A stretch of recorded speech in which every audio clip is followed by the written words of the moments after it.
There's such a big variety of programming available for these big conglomerates.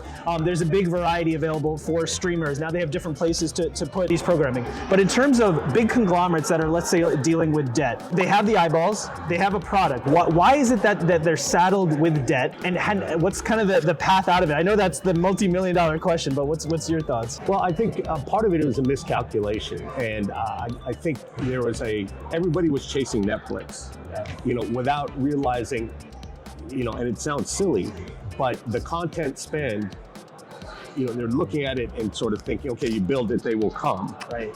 There needed to be a closer inspection of, okay, the content spend and what was the revenue necessary to support that, and is it realistic that we're actually getting there? Yes, Netflix did it. Yeah. That doesn't mean everybody else can. I don't think anybody's catching up with Netflix in that regard. And now everyone's pulling back their content spend. When you have these traditional platforms, a lot of times they're looking at additional expenditures as needing to be self-sustainable. 5-10 years ago, you would say, okay, look, I'm building a streaming service. I think I'm keeping subscribers happy, but I'm looking at it holistically and saying, am I building something which people like? Now, in times of financial distress, people are saying, okay, with each incremental new programming, is it self-sustaining? Yeah. Is it profitable in itself?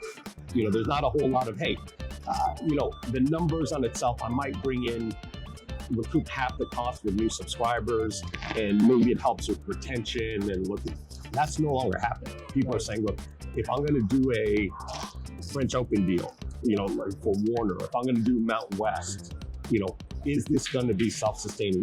Do I have a path to profitability, as a standalone property without having to I'm going to budget and say there's some retention value or something like that. It's almost like looking for that immediate ROI on what you're building versus building that brand long term, and that's what a lot of conglomerates and big companies are dealing with. At the end of the day, quality programming will always be quality programming. It's just about where you're getting it, and you also have to deal now with the attention economy of people on TikTok and things like that. So there's a lot to deal with.